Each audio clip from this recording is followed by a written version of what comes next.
Hello and welcome to the Delicious Recipe here on UPRN. And you can check us out on UFO Paranormal Radio, UFO Paranormal Radio. That's the one on YouTube. And UFO Gods and Extraterrestrials. That's also on YouTube. And we're on iHeart, iCloud, SoundCloud, Speaker Hub, and all the rest of the stuff there. It's a little bit noisy outside here. I almost sound like I'm like a radio broadcaster out on the scene. But everybody was asked, says, "Hey, Del, farmer in the Dell, what are you doing there? You're a cook, you're a chef, you're a butcher." And look at this. We did this whole garden here, and Laura Lee put all the fairy stuff in there and that. And then the last day ended up did some work, and I'm just gonna run through the house very quickly, and you can hear that door slam. And I got the dog and the cat down here jumping over their stuff, and planted more stuff out here in the back. So I've been busy doing stuff, and the dog went out.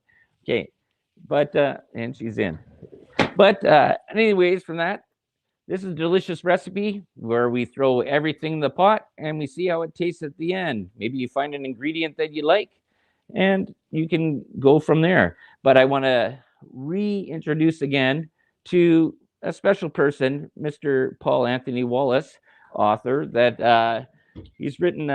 This is his third book in this series, which it is, and Echoes of Eden. And this is a self-published book. And I encourage everybody out there, support and just go out and buy the book, because it's got a lot of really interesting stuff in there. And it's just this whole part about where do we come from? How did we get here? What is everything about? And it's a very interesting depiction story of this. And there's a lot of stuff out there that I think people are asking questions about this. And I really want to welcome you back. G'day, Dale. Thanks for having me back. Yes. I love your new garden. It looks awesome. Yeah, awesome. Thank you. So we were last time, last time we sort of got cut off partway through, but we did. Yeah. So with Echoes of Eden, what it sounds like I wrote this stuff down there. What secrets were buried in the past? ET contact or outside intervention that could have, because people get sort of a little bit spooky now about the ET stuff. People get sort of like they changed the word UFO to UAP and trying to spin stuff, and I'm not sure what it is. And the U.S. government just said that out of the aerial phenomenon that they've seen there is that 10% they don't know now who it is. Yes. So this is what's coming out in the Senate briefings and the congressional hearings. Mm-hmm. Yeah. And on first glance, it sounds like, nothing very much is in the pot. You listen a bit more closely and you realize that there has been an official acknowledgement now of the UFO phenomenon. In the preliminary assessment paper, the Pentagon said that every 6 weeks, U.S. military activity is interfered with by UFO encounters, to use the traditional phraseology for it. And that report said there was zero evidence that those UFOs were the technology of black ops at home or covert operations of foreign powers. So that's quite an emphatic statement that's sort of hidden in what looks like a report about nothing. But as to how scary that is, this is where I enjoy going back to our ancestral narratives, because I think they give a bigger context for this story. I think today, if I say the word alien, or even for some, the word UFO, it conjures up something scary. Mm-hmm. If I say the word alien, people will think, oh yes, Alien versus Predator, or Invasion of the Body Snatchers, or Independence Day, or Mars Attacks. Yeah. It conjures up this terrifying image of what first contact might look like. Mm-hmm. But when we listen to ancestral narratives, the stories of origins curated by cultures all around the world, they do talk about contact with non-human entities, contact in the deep past when we were visited and helped and nurtured by some and colonized and governed by others. And so there's a spectrum of contact experiences that we can find when we go to the past and listen to what our ancestors had to say. And within that spectrum, yes, there are some darker threads and some scarier scenarios. But there's also something very reassuring, I find, and that is that almost every culture around the world has a story of first contact that is benevolent. A story that says our culture began when beautiful people came from the stars and sat with our ancestors and taught us how to live in balance with the planet, how to live on the planet's surface and know what plants are good for food and which are good to avoid, which are good for medicines, which are good for higher consciousness. Some culture stories are even more developed. They'll say these visitors taught us how to turn naturally occurring plants into crops and how to turn the crops into food and how to turn the crops into beer. And then you go to the Babylonian story, it goes even further, and they say these beautiful people who were not human told us how to create writing, mathematics, literature, legal systems, banking, civil engineering, sanitation, and how to become a civilization on planet Earth. Okay, And here's so a question. these, I just want a question out of that part there. It said, so out of that part there, you have the Tower of Babel, you have the fallen angels that were supposed to be in the Bible that went and taught a lot of this stuff. How did everybody get all these different languages then?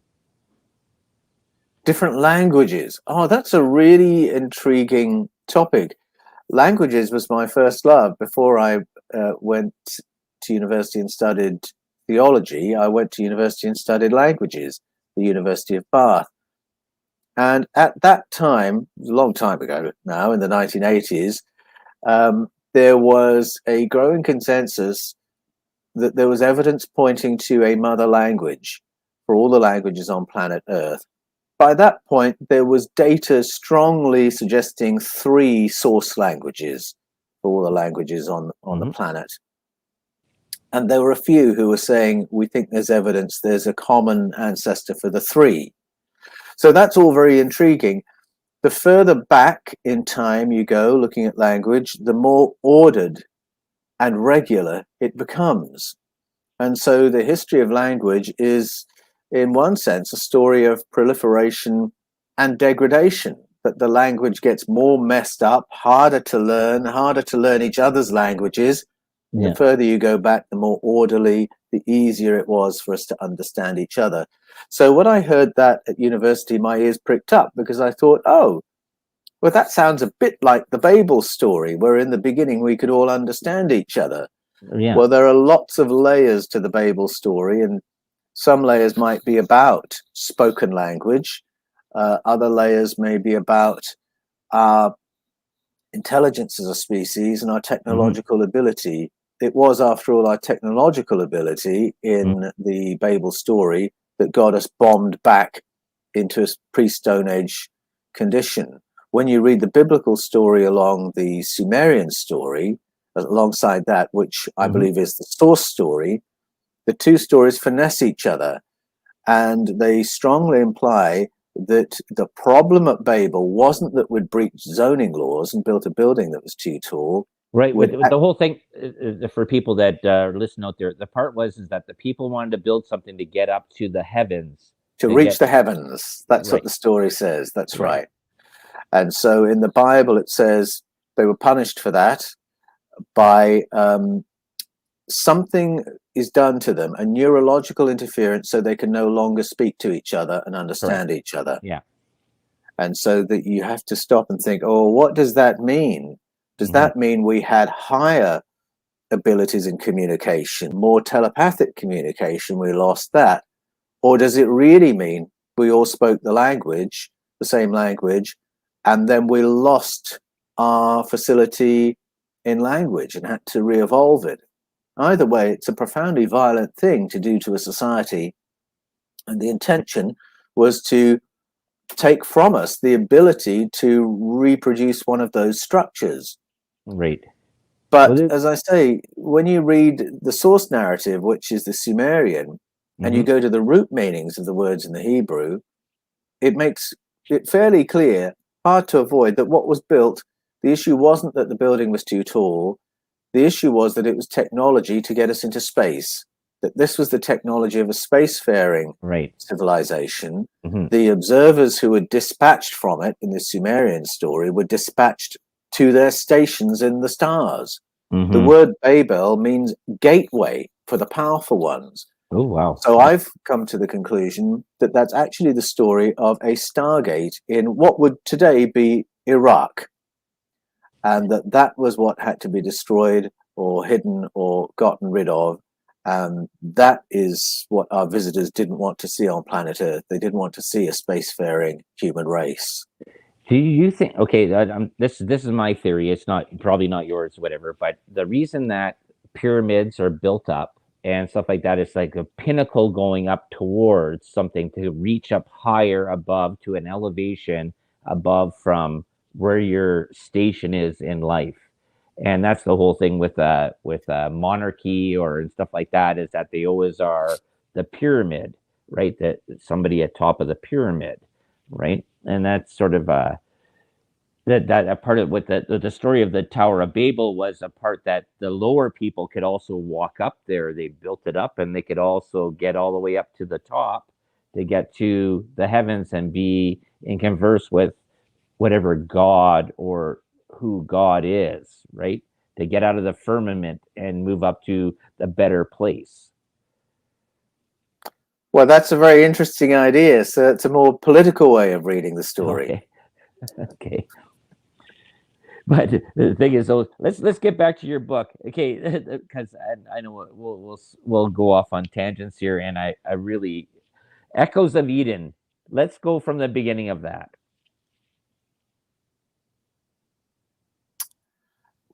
For the beginning of Echoes of Eden was really within myself. I knew that I'd left some things hanging Okay. at the end of Escaping from Eden and the Scars of Eden. And Yeah. so at the end of Escaping from Eden, in that book, I take the reader with me as I show how my world changed, how I went from a world of narrow Christian orthodoxy to one that now talks about paleocontact. And paleocontact is the theory that our ancestors had contact in Right. the deep past. Mm-hmm. And my route is through Bible translation. So in Escaping from Eden, I go to the anomalies and the stories we tell from the biblical stories and show how those anomalies are there because of translation issues.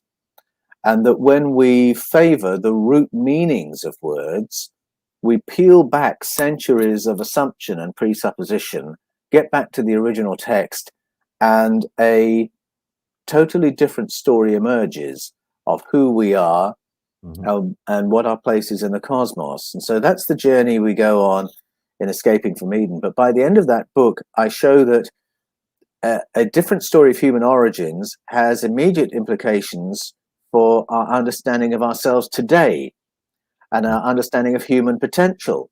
What is possible for us if the stories of paleocontact are true? And I sort of left that question a bit hanging, and also left it a bit hanging. Well, where does that leave a person of faith who goes into paleocontact with me through that route and comes away thinking, well, so what are the implications for what I believe about God or about Jesus or about humanity in that light? What happens to my ideas about faith and spirituality? So in the Scars of Eden, I follow up on that, but then I drill down into the question of what are the psychological and geopolitical after effects of paleocontact? What are the clues, not only in our stories, but in the way we've lived as a human society, that we did indeed have contact? What are the implications of that? And how do we live in the light of that information? So by the time we get to the end of the Scars of Eden, I've realized that the answers to many of these questions are in our world of ancestral narratives and world mythologies. And that when you go there, and listen with a respectful ear to what our ancestors had to say, you realize that stories of paleo contact and stories about human potential and protocols for accessing higher levels of consciousness and intelligence, engaging higher cognitive abilities, they're absolutely all intertwined in the ancestral stories. And so Echoes of Eden goes back and says, well, let's have a listen to those. And as we do that, we realize there is a body of information that repeats in indigenous cultures around the world. Exactly. That Yeah. in every age there's an expression of it, and in every age there is an attempt to suppress it and destroy it. And sometimes the work of the powers of the day has been very, very brutal and genocidal to try and get rid of this information that I now refer to as the wisdom of the ages. And the efforts that have been gone to extinguish indigenous traditions, indigenous initiation, in order to extinguish indigenous information, well, that in itself is a smoking gun that says, look here, what is the power of this information that it has drawn such fire through the ages, and what is its power that it's never destroyed, that it always resurfaces? I just for the people out listening there too is also you can watch Paul Anthony Wallis. He's got the channel The Fifth Kind, and I just watched this last video that you had uploaded there, and it was about an indigenous culture that had no idea about technology, but they witnessed planes during World War II flying over, and so now they have they make their dresses or their ancestral dresses and that, and do dances for their ceremonies that look like B-52 bombers or when that, and they build these planes out there because they've never experienced it, and it was fascinating. That's another channel. There are people out there listening. The Fifth Kind. You can check it out on YouTube, and plus also get Paul's new book, Echoes of Eden, there too. And there's a lot of information out there. Support and check it out. What's interesting about that story, and Eric von Daniken writes about that experience, the cargo cult, in his books, is it shows how people who don't have a technological framework for what they're seeing will find a way of curating the memory of what happened, the memory of what they saw and heard. And then it also shows how that can morph into what looks to an outsider like worship, like religion. Right. Whereas in fact, at root, it isn't something religious. It's the maintaining of a memory that has transformed their understanding of the world they live in. And you can find that all over the place. And I argue in Echoes of Eden that you can find it in Judaism too, that many of the ceremonies that were suppressed by the Jewish kings and high priesthoods were not really idolatry, to use that word. It wasn't that they were worshipping false gods. What was actually happening was they were commemorating first contact. And so the Asherah cult in the Hebrew story was a maintenance of the memory of first contact with an entity who taught their ancestors all the secrets of agronomy, what we were talking about earlier. See, it's there in the Hebrew story as well. But when you get to the reign of King Josiah in the 7th century BCE, and to the final redaction that produced the Old Testament as we know it, the acknowledgement of other powerful entities, advanced beings, paleo contact, had to be airbrushed out because the agenda was to turn this into a story of monotheism. And all the rituals and ceremonies that commemorated that moment of first contact were being stamped out by the temple authorities. But reread the Hebrew canon and you realize that Judaism had carried this memory for a long, long, long, long time. And the prophets had been going on about this for a long, long time, felt it needed to be cleaned up for a long time, the way the story is told now. And what you see as the prophets and the kings and the high priests come in and say, we've got to clean all this up. We're only going to worship our God Yahweh. It absolutely mirrors what I've experienced in other parts of the world in my own lifetime. So when I went to Brazil in the 1980s, there were local commemorations of paleo contact at harvest festival time, and Pope John Paul II was trying to clean all that up, get rid of it, extinguish the indigenous memory, get rid of the indigenous elements of harvest festival, get rid of the West African elements, because they were the ones that told of paleo contact.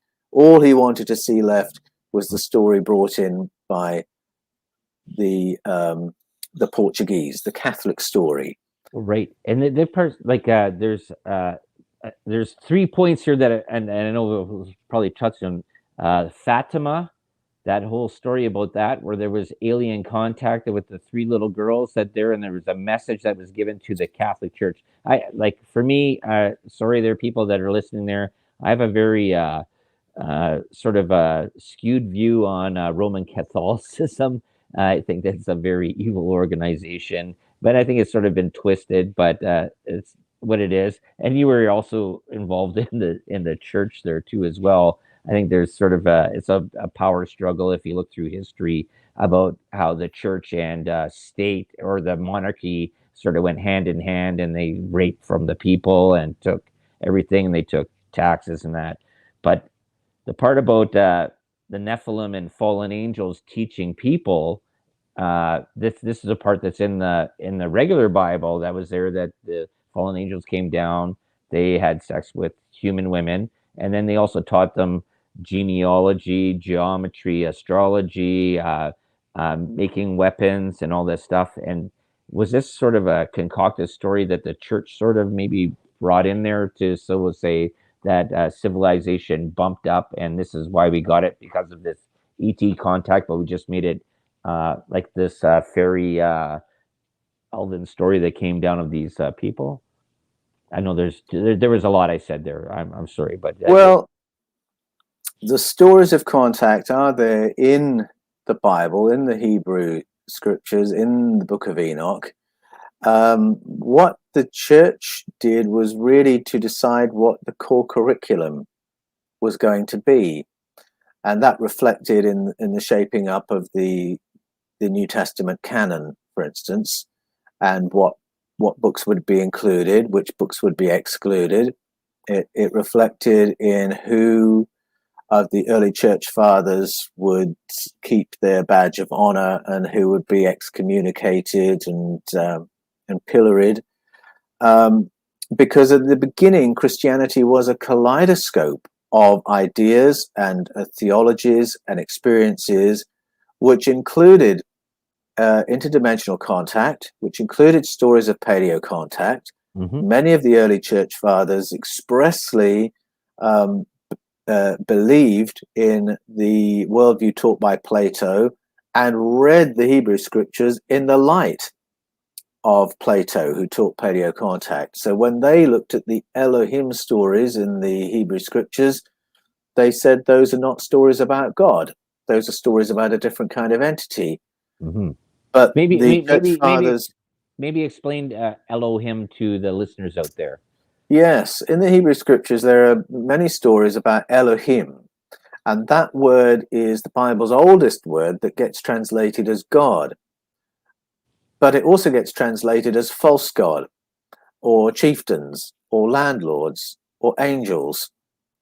So you have to ask, how do you know which it is in which text? And the answer is really what's happening in the text. Right. But it leaves the question hanging, why would God be given the same name as all these other kinds of entities, some which may be human, some which may be demonic? What sense does that make? Well, the answer to that is that the word Elohim means the powers, the powerful ones. So now, shock horror, your God character is one of a number of powerful ones. And this is where the theistic worldview begins to stretch and creak a bit. Fortunately, I remembered enough of my theological training when I was drilling down into these questions to recognize that the Elohim stories are, in fact, the summary form of the Sky People stories from out of ancient Sumeria, Babylonia, Arcadia, and Assyria, and that the biblical writers knew those stories and have summed them up in the stories of beginnings, particularly Genesis 1 to 11, but it extends all the way through the Hebrew canon. It makes sense of questions that are thrown up by the Ten Commandments, for instance. So when Yahweh, the God character, says, you mustn't serve any of the other powerful ones, you must serve only me. Right. Well, what other powerful ones? Suddenly you realize there are other powerful ones and we have to choose. That's really the call in the Ten Commandments. And then you go to Joshua, who was the leader who succeeded Moses, and he calls on the people and he says, don't serve the powerful ones of Egypt. Don't serve the powerful ones our ancestors did in Mesopotamia. Mm-hmm. You serve only Yahweh. And that comes into what is the first one of the Ten Commandments? Thou shalt never serve any god but have me. no other powerful ones, no other Elohim before me. And then the second one is that thou shalt never use the Lord. Don't even Lord's depict them. Yeah, don't bow down to them. Don't even draw pictures of them. And don't use the Lord's name in vain. And so there has to be a great forgetting of these other entities. Then Joshua says, don't serve them. And even in the way he says that, there's a kind of an equivalence being implied there. When you look at the names of the entities, that equivalence is even clearer. Joshua is saying, don't serve Achech, the dragon entity of Egypt, serve Yahweh, the entity that rules over us. Well, those names sound a bit similar, don't they? Achech, Yahweh, and that's the earlier pronunciation of Yahweh. In Proto-Northwest Semitic, from which we get Hebrew, the H was sounded like and that sound or recurs in narratives all around the world that speak of a time when our ancestors were ruled over by entities that were not human. Mm-hmm. There comes that's a question. The family of stories the Hebrew stories fit into. There comes a question there. You just mentioned that there. Now you said dragon. Now that comes up in very many texts there. Firebird, dragon, and like in China, well, even in throughout. Oh yes. Even in the Bible, the dragon, the serpent, the fiery serpent. I know we're sort of flying all over the place here, but that's sort of a big thing. That's even in anime and cartoons there today, and it's sort of like dragons. They're like happy and evil. Well, all around the world, there are these dragon stories that say our ancestors were once governed over by entities that were not human and that we would describe as dragons. They were reptilian-like, or they were reptilians with feathers. Now, that's a very curious thing to say. We don't see many reptilians with feathers to think that up, but the fact that the Chinese said it and the Mesoamerican cultures said it ought to get our attention. So if I say feathered serpent, that language takes us to the Mayan story and to a character called Kukulkan, aka Cucumatz, aka Quetzalcoatl.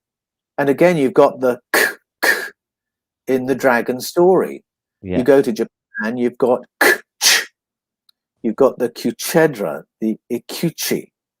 You go to Spain and Portugal, it's the Coca. Go to Georgia, it's the Colchis.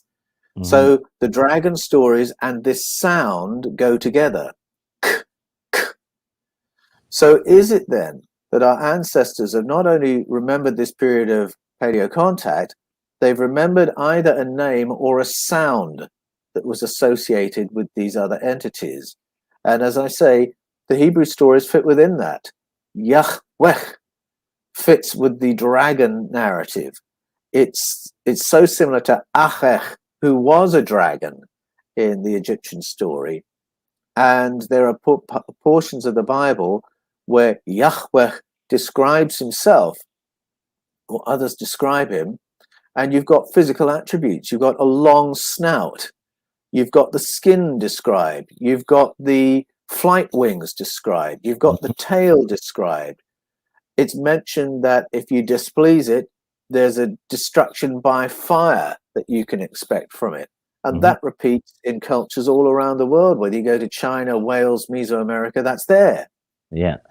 And so you have to ask, what is the likelihood that every culture around the world would dream up the same scenario, describe the entities in the same way, say they looked and sounded the same, and behaved the same way? They all live off beef and want gold and virgin girls. Whatever culture you go to, that's what they want.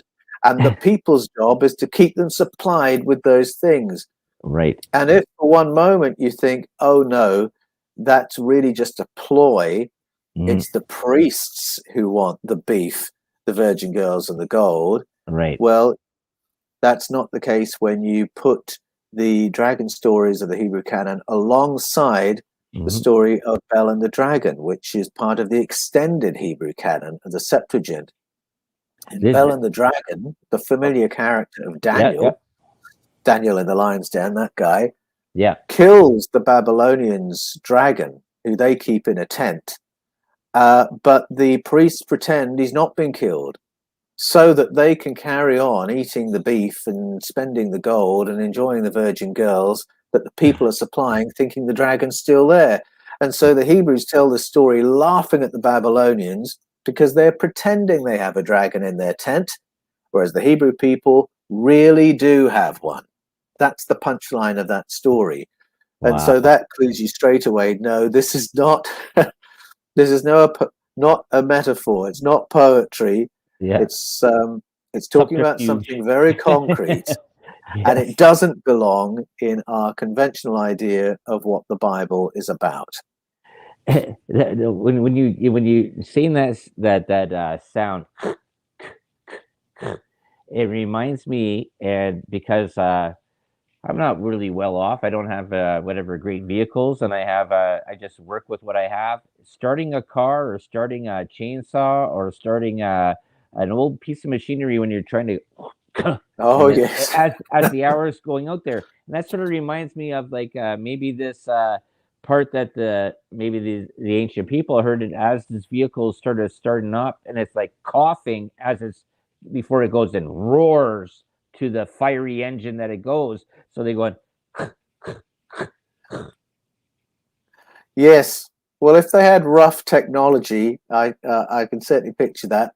And to be fair, there are moments when some of the dragon narratives do sound like machinery.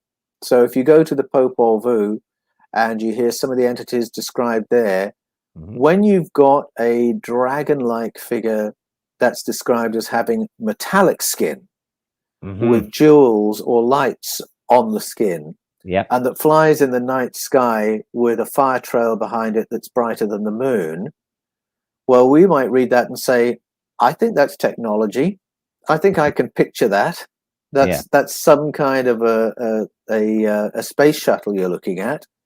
And so there are stories that could become dragon stories that are really memories of technology. But I think there are many where you've got very precise behavior described. And again, you've got snout, skin, feathers, tail, you've got conversations. Then I think you're looking at a biological entity, and it's difficult to get away from that. I guess that's the part, is that people, and this goes back to the part of the story there that you did on the fifth kind, when you did there with Eric Von Däniken, about people describing, they can only describe what they know, right? Yes. And only use language that they know so that it can relate the story forward, because you can't just make up words. Right? That's exactly right. And this is why it's so wonderful that we can go back to the original Hebrew in the Hebrew stories, reread them, and we have a technological frame of reference for some of what we read that 500 years ago a Bible translator would not have had.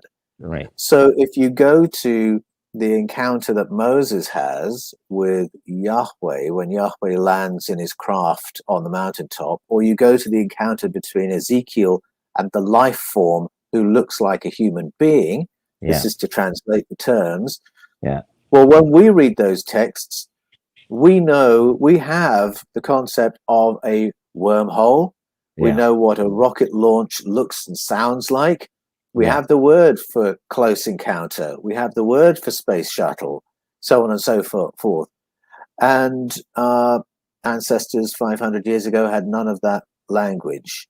And so they had to describe technological phenomena in the text as if they were what? Religious experiences, spiritual experiences. And so it distorts what's happening in the text. Now we can go back to Moses' encounter, and when Moses says to Yahweh, "Can I see your big heavy thing?"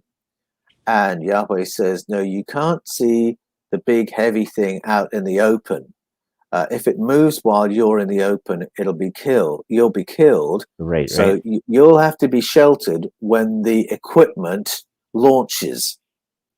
And that's the root words of what's going on in the text. And it makes sense to anyone who's seen a rocket launch. Of course, you can't be in the open when that launches. Of course, you've got to be sheltered somewhere. When I saw the USS Discovery launch back in 1994, I think it was, we had to be 3 miles away at least. I think the technicians were 3 miles away behind reinforced concrete. You can't be in the open when it launched. So it all makes sense to us in a way that our ancestors only puzzled over. Well, it's the same thing as when the U.S. was testing nuclear bombs there in the Nevada desert. They were behind huge concrete zones. But the thing is, here's another part of the story here. Enoch. Now, Enoch was there's a huge part that's non-canonical that the Roman Catholic Church does not want to recognize as being scripture, but in the Ethiopian church, they do consider those books as canonical, I guess.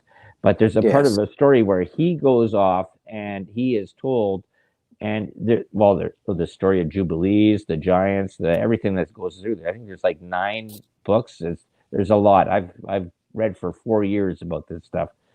And why is that not put in there? Well, you're right. The Ethiopian Orthodox Church has always maintained the Book of Enoch within the canon of Scripture. The Western Church doesn't. Although, when you read Genesis 6, which is the hybridization story in the Bible, when these Bene Elohim, ones like the powerful ones, come and hybridize with human females. The way that story is told in Genesis 6, it's told so swiftly that the writer seems to think we already know the story.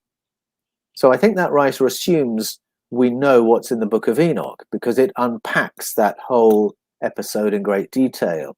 And then in the New Testament, the author of Jude assumes that we know the Book of Enoch, and when he refers to the Enoch we read in the book of Genesis, he quotes from the Book of Enoch word for word.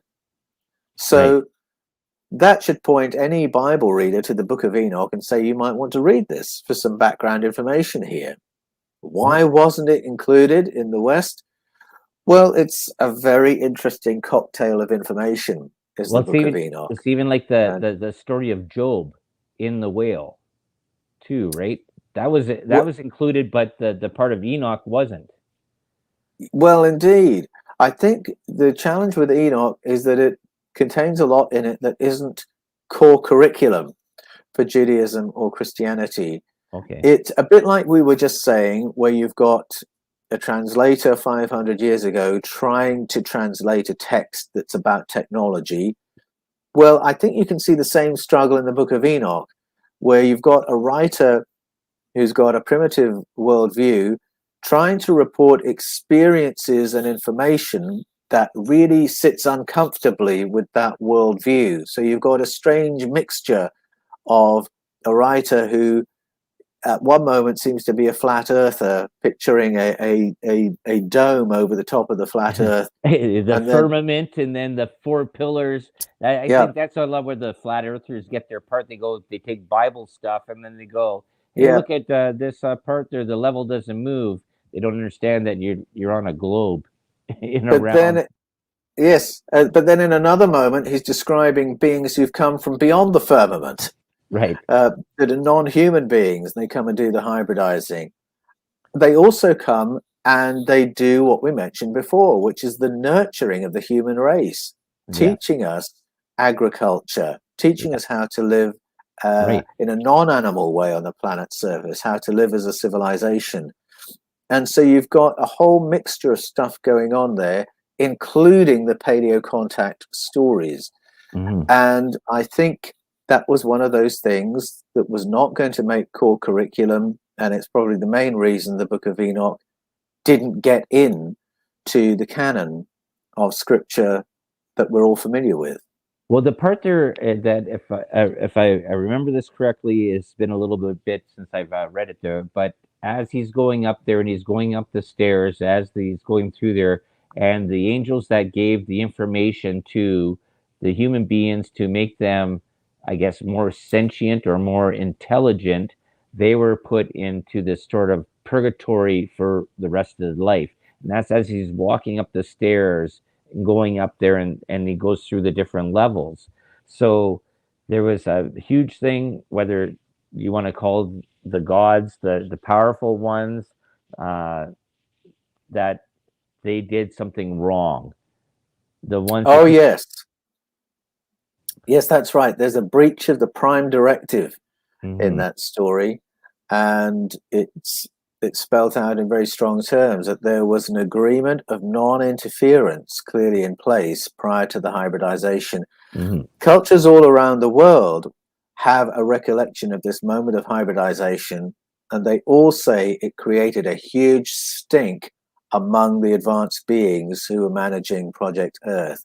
right, In Genesis 6, it's the reason behind the flood, because um, the hybridization had to be destroyed. This was just so offensive to the powers who were governing Project Earth at that time.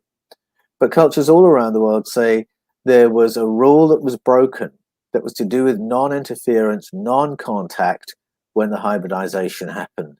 It's a yeah, very odd thing for our primitive ancestors to think up. But I think if you watch Star Trek and you think of the prime directive there, it's kind of a version of that. right, yeah, yeah, And there's an agreement that has to do with non-interference, non-disclosure through hmm, the ages, and that might go some way to explaining why our own governing powers have been so keen on extinguishing stories of contact and right.